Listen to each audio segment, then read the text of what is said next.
Hello and welcome to this screencast on early modern Islamic empires, which is chapter 27 in Bentley and Ziegler's Traditions and Encounters, 5th edition. There are three Islamic empires, and two of those were the most powerful states, or two of the most powerful states in the world at their peak during the early modern period. So let's take a look. Sometimes these are known as the gunpowder empires because they used gunpowder weapons. That phrase could also be expanded, or the definition of the countries or empires included in that could be expanded to include Ming and Qing China, and also Russia, and then some of the European states as well. But strictly speaking, people will call these three states the gunpowder empire. So the Ottomans, the Safavids, and the Mughals. This commonality and then the differences between the empires leads to frequent questions on these that involve comparison. So comparing them together. So one thing to keep track of is, what do they have in common? Well, as you saw in the definition, they're all officially Islamic. They're connected to Timur or Tamer the Lame, Tamerlane, sometimes put that way in English. And so they're Turkic, which means that they're derived from Central Asian peoples speaking Turkish languages. One of them, the Ottoman Empire, will establish what eventually becomes the nation state of Turkey. But the others have their roots in that same pastoral, nomadic, horse mounted warrior world, but then becoming settled empires and adopting gunpowder weapons. Okay. These are also land empires, so there's grounds to compare them with each other and also with Russia and the Chinese dynasties at this time. So you're looking for, how do they govern this large territory? So what are the administrative structures that allow them to centralize rule? And then one of the things that you'll see that's a comparison across places in Eurasia, especially during this area, is monumental architecture, like this giant mosque in Istanbul. And you'll see that, so you can pay attention to buildings. So I think there's some buildings in these slides. Then you can provide that can provide basis for comparison to China and some of the European states. Okay, so we have three. So the first one here is the Ottoman Empire. And if you wanted to pause and kind of take all that in, or wait, you can see. So the Ottoman Empire had a very long run. Already in this chapter, Bentley and Ziegler will start talking about the decline of the Ottoman Empire, but in some ways that's a little premature. Like, this is a 600-year run all the way up through World War One. So they're going to be in three different time periods in world history.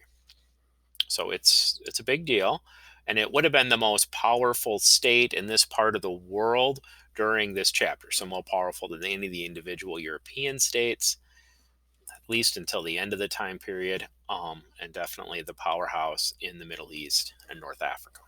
A lot of things. Officially, this was a Sunni empire, especially after the early 1500s, when the Sultan Salim led conquest of Egypt, which is a big territory with a lot of, I mean, in terms of population, and the Red Sea, including the Muslim holy cities of Mecca and Medina. At that point, the Ottoman sultans, the name for the monarch or emperor, also took on the title of caliph, like the protector of the Islamic faithful, because they were also the governors of the Islamic holy places. So Sunni Islam, the Sunni version of Islam, is a big part of their identity, but it is a very flexible empire in the sense that they're adapting a lot of things from the cultures that they govern and are taking over from. And they are also tolerant in this situation, in the sense that people are free to practice different varieties of Christianity and Judaism, especially.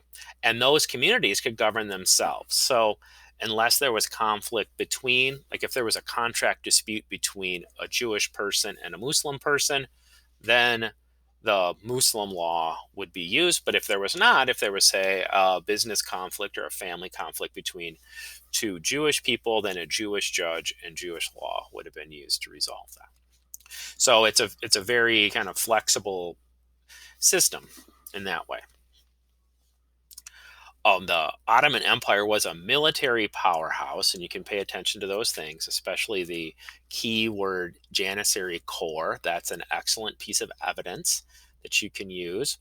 The Janissary Corps was the elite military forces and practicing and trained with gunpowder weapons, and they would have been recruited from non-Muslim populations, especially Christian families in the Balkans, where boys would be taken to serve as military slaves for the Ottoman Empire. So it's a kind of coerced labor, but it was not what we would call a servile condition, because there could be people who would rise up through the Janissary Corps to elite status.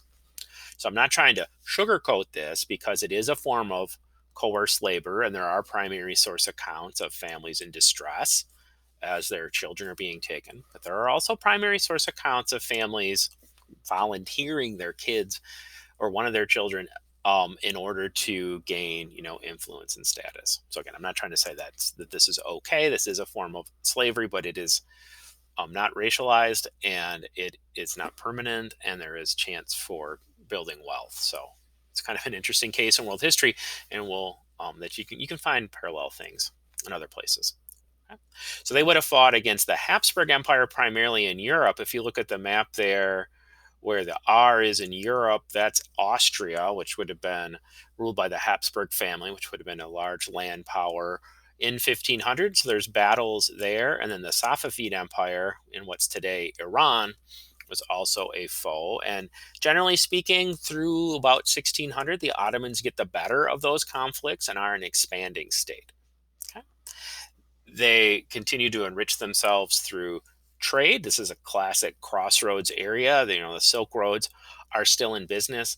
After Salim and the Ottomans conquered the Red Sea coast from Egypt, then they begin to explore the Indian Ocean, much like the Portuguese at the same time. In fact, they get into a number of naval battles with the Portuguese here, but then continue to enrich themselves with direct access to Indian Ocean trade. The bureaucratic institutions be something we see with the Safavids too, but they inherit the Christian Byzantine Empire bureaucracy when they took over Constantinople, and they just kind of continue with that with their own additions. So the Ottoman Empire is a centralized state with the power in the hands of a sultan who claims religious authority for legitimacy, but offers protection for the monotheistic faiths associated with Abraham, and is an expanding military power through this time period. Ottoman Empire. It's going to come up again.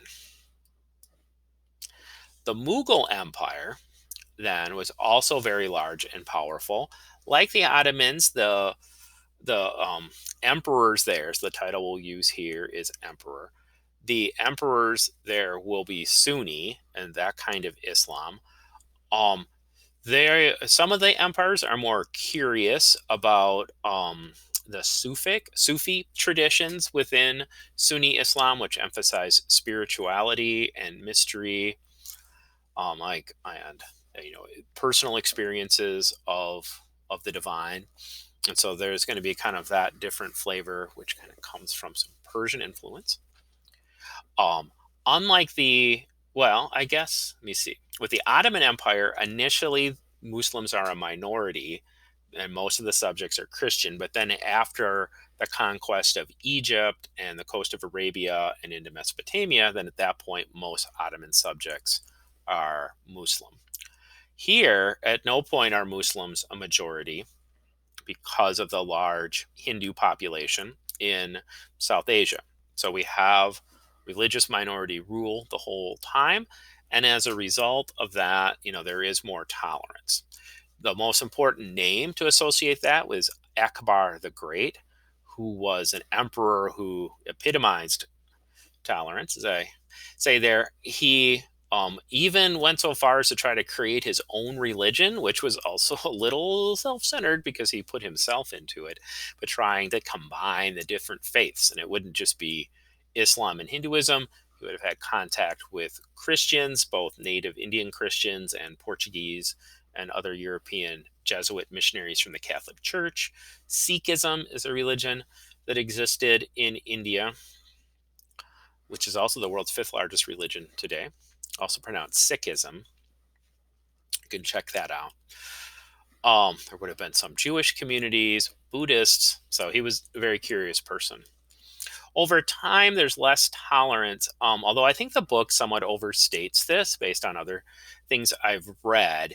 Some of what looks like religious intolerance, like the conflict between the Hindu Maratha kingdoms in central India that were resisting Mughal expansion, is probably a lot more about politics and rival states competing for control over the subcontinent, South Asian subcontinent, than it is, strictly speaking, about religious intolerance. So as you read that, you might think, hey, there's another way to interpret some of this.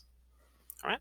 The most famous of the buildings from the Mughal Empire, again on this monumental architecture theme, is the Taj Mahal, which was originally a tomb, or is a tomb, for one of the emperor's wives. One of the Mughal emperors made this for his wife after she died tragically at a young age, and it's a beautiful building, of course, and it combines, it shows cultural exchange because some of the architecture here is Persian. It also has the minarets like a mosque would, kind of blends some traditions, and it shows that the Mughal Empire possessed, prodigious resources.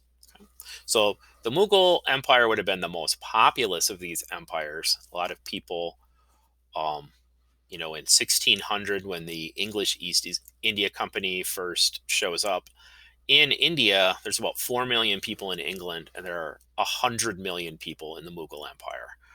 Now, over time, the power relationship between those two will switch, but that's really a little more of a story for the next time period.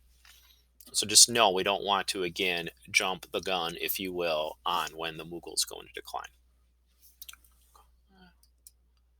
And then the Safavid Empire is the size of England, going off my last slide. So it gets lumped in here because it is Islamic and it does have Turkic origins, and there's very cool buildings, and it borders the other two. So it's worth talking about for sure, especially because, the architecture is really gorgeous. But you should know, in terms of overall significance, the other two are far ahead of the Safavid Empire, both in how long they existed. This comes into being and falls within this time period, unlike the Ottomans, which begin and end outside the time period, and the Mughals, which begin in the time period and end outside the time period. And in terms of population, would have been much smaller. Now, in terms of land, it's pretty big, but a lot of that land is lightly populated. Okay, but what makes the Safavid Empire different then, if it had some of these other things in common, was that one of the Shahs, so that's a word to know, Shah, which is a Persian word meaning king. One of the Shahs, early Shahs, adopted Shi'ism, the Shiite version of Islam, as a way to build a distinctive state and encourage loyalty. So a way to consolidate power and build legitimacy. This state, then they converted a lot of people to Shi'ism. And today, Iran, which is the main part of what's left from this empire, is a majority Shiite country. Now, Shi'ism is not necessarily more or less tolerant than other kinds of Islam, but the Safavids were definitely less tolerant than the other two empires. And I think kind of the reason for that is because there's not everybody in the empire, pretty much. Now, there's going to be Christian and Jewish minorities, but this is a Muslim Shah, which governing a Muslim majority country. So then Shi'ism becomes this way to build legitimacy, and Sunni Islam was not tolerated. And then the main conflict the Safavids have is with the Ottomans. And so the Shahs try to use Shi'ism as a way to distinguish themselves from the Ottomans in order to encourage people, basically to fight for the empire against their more powerful neighbor. And really, in a lot of ways, the origins of the Sunni Shia conflict that we see in some cases in the Middle East today kind of comes from this. It doesn't really come from ancient times or even like medieval times. When these traditions first developed in Islam, it didn't necessarily divide it because these are largely became intellectual traditions. And so there is some differences in Islamic law. There's definitely some cultural differences in terms of holidays, but there's not huge. It's not really a political split until this time. Now they look back at other conflicts and use those as ways to explain current conflicts. I feel like I've gone a little bit afar here, but I think it's important not to see the current Shia Sunni conflicts that are happening in places like Iraq as like always existing in Islam, because it's not quite true. In addition to adopting Shiism, they adopted the particular form of Shiism called Twelver Shiism. Now, the idea with Shiism is that a descendant of Ali, who is also related to Muhammad, is the legitimate imam, or the legitimate religious leader. So Shiism stresses the religious leadership capacity of caliphs who succeeded Muhammad. Whereas in the Sunni version, they're emphasizing the political authority. And the idea there is that there have been 11 rightly chosen imams, or teachers, who have special knowledge of the meaning of the Quran, and that there is a 12th one who has been in hiding. So it's a mystical kind of a belief. There's a 12th imam who's been in hiding, and that the community needs to keep things together so that that person can come out of hiding, or that person can return. So you can make some parallels with that in other religions. But so knowing that phrase, 12 Shiism, associated with the Safavid Empire, and being able to explain how that was a way that the Shahs consolidated their power by not tolerating dissent, in a way that they legitimated themselves by claiming that they were keeping things safe for the 12th hidden imam to show himself. Those are useful terms to know. Like with the other places, these other diamonds here will be similarities with the other empires. So they used some existing administration. This would be true when the first Arab caliphates came through. This existing Persian administration, which goes all the way back to like 500 BCE. People keep building on that. The Mongols used Persian bureaucrats in China, and then the Safavid Empire will kind of keep that going. The land trade routes continue to enrich this area, and then there are Persian traders in the Indian Ocean too, by way of the Persian Gulf. And there's beautiful architecture. And if you were to name a city with that, or a place, it'd be Isfahan, which was the Safavid capital. So you can see, you can spell that a couple ways when you write it in English. And the slides that go with this then have the links to these videos. So it's really lovely stuff. All right. In any case, as you're reading this chapter, you want to be thinking comparatively. How are these places similar to each other? How are they different from each other? How are they similar to other early modern empires? And how are they different? So, all right. Happy reading, and good luck.